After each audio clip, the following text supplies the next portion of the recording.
ఇంకొక మాట ఇంత జరుగుతున్నాయి. ఇప్పుడు కేటీఆర్ అరెస్ట్ కాబోతున్నారనే వార్త చాలా సంచలనమైంది. ఆల్రెడీ కవిత జైలుకి వెళ్ళి వచ్చింది.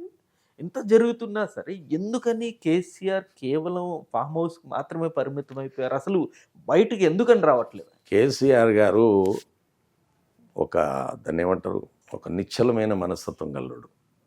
జనరల్గా స్థితప్రజ్ఞుడు అంటాం. హ్మ్. మంచి జరిగినా చెడు జరిగినా ఒకతాన్నే కూర్చుంటాడు ఆయన. ఎందుకంటే నేను దాదాపు 16 సంవత్సరాల నుంచి ఆయనను గమనిస్తూ ఉన్నా. ఎవరైనా ఎమ్మెల్యే ఓడిపోయిండు అంటే ఎంతో బాధలు ఉంటాడు కదా ఓడిపోయిన ఎమ్మెల్యే. అవును. ఆడొచ్చి ఓడిపోయిండు అంటే కనీసం 2 మాటలు సానుభూతి మాటలు కూడా చెప్పడు అతనితోటి. ఆ! అన్ని లక్షలు ఖర్చు పెట్టి ఓడిపోయిన ఎమ్మెల్యే గురించి కూడా అంత మంచోడి గురించి ఏం మాట్లాడు. ఒకటే అంటాడు. అయితేనే ఉంటుంది రాజకీయం, ఓసారి ఓడతాం ఓసారి గెలుస్తాం అంతే. అంతే. రెండే మాటలు. రెండే మాటలు. ఓడిపోయినంతే. గెలిచిండు అనుకో, పోనీ గెలిచినప్పుడు ఏమైనా ఎగిరిగంతేస్తాడా? హ్మ్. పర్వాలేదు, ప్రజల్లో మంచి పని చేసుకో, సంతోషం అని గెలిచినా అని చెప్పి అహంకారం పెంచుకోకు. ఈ రెండే మాటలు. అంటే ఆయన సంతోషం వచ్చినా దుఃఖం వచ్చినా ఓవర్‌గా రియాక్ట్ అవుడు. అయ్యే ఆ మనస్తత్వం కాదు. హ్మ్. అందుకే మనం ఇప్పుడు తొందరపడి రియాక్ట్ కావాల్సిన అవసరం లేదు. అంటే సొంత కూతురు కవిత అని అరెస్టప్పుడు కూడా చెప్తున్నా కదా, బయటికి రాలేదు. ఆయన అందరి పట్ల అట్లాగే ఉంటాడు. హ్మ్. నేను బాగా గమనించిన.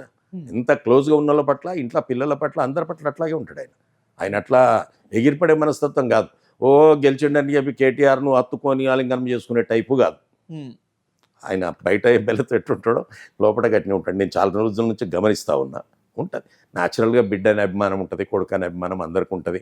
జైలుకు పోయినప్పుడు బాధపడ్డాడు, అది ఉంటుంది, లేదని కాదు. కానీ ఆయన ఎప్పుడు రియాక్ట్ కావాలో తగిన సమయం చూసుకొని రియాక్ట్ అయ్యాడు. అంత తొందరపడి రియాక్ట్ అయ్యే మనస్తత్వం అయితే కాదు. జనరల్‌గా కొడుకు అరెస్ట్ అవ్వడం వేరు గాని, కూతురు అరెస్ట్ అయితే ఖచ్చితంగా తండ్రి ఎంతకైనా అంత తెగించి పోరాటాలు చేస్తారు. అంత అంత నడిపించిండు, చేసిండు. ఆ! కేసు కోర్టులో నడిచేటప్పుడు ఎవరు ఎంత తెగించినా అది కోర్టును ప్రలోభ పెట్టడానికి చేసిన పని అంటారు. కాబట్టి ఆయన ఇక్కడ కామెంట్ చేయలే. సరే, సో ఇప్పుడు ఓడిపోయిన తర్వాత అంటే సరే కాంగ్రెస్ పార్టీకి 1 ఇయర్ టైం ఇద్దామనుకోని అక్కడే ఉన్నారని చాలా మంది చెప్పారు. 1 ఇయర్ టైం కూడా అయిపోయింది కదా! ఇప్పటికైనా కేసీఆర్ గారు బయటికి రావచ్చు.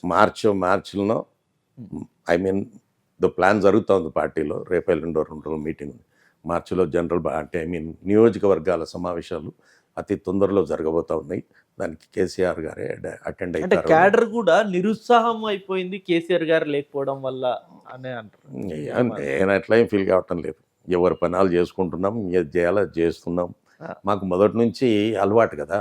మేము ఇన్ని ఉద్యమాలు చేశాము, కొన్ని లక్షల మందిని సమీకరించినాక కేసీఆర్ లాస్ట్ మినిట్లో అన్న మీటింగ్ వద్దని చెప్పేవాడు మాకు.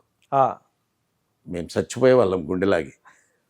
ఆ విధంగా అనేకగా చేసిన తర్వాత కూడా లాస్ట్ మినిట్లో వస్తాడు. అంతేగాని ఆయన ఈ ఎక్కువ ఉత్సాహాన్ని చూపించి ఎగిరిపడే మనస్తత్వం కాదు. సరే, ఇంకొక అంటే జనరల్‌గా మొన్న ఒక ఆర్టికల్ చదివాను. ఇక కేసీఆర్ గారు రాజకీయాల నుండి పూర్తిగా తప్పుకొని పగ్గాలు మొత్తం కేటీఆర్‌కి అప్పచెప్తున్నారు అని కూడా న్యూస్ అనేది వస్తుంది.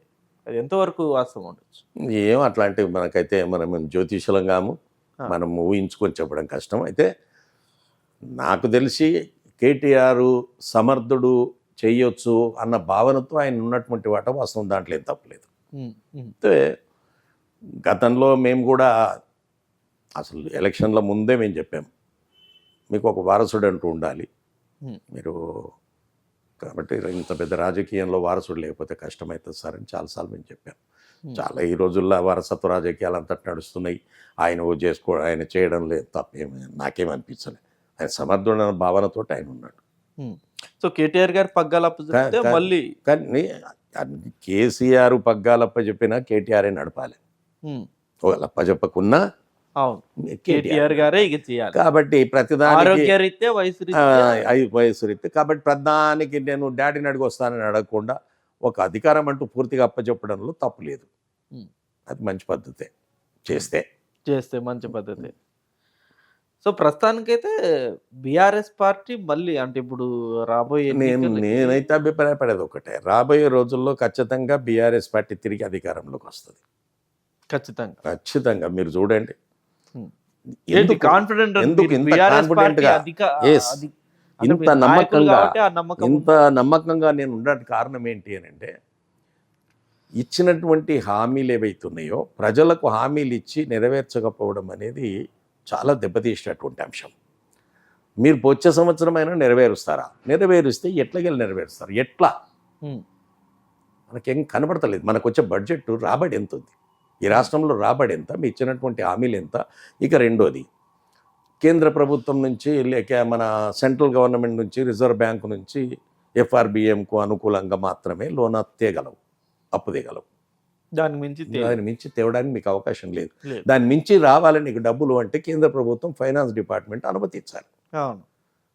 మీ ప్రభుత్వం లేదు అక్కడ.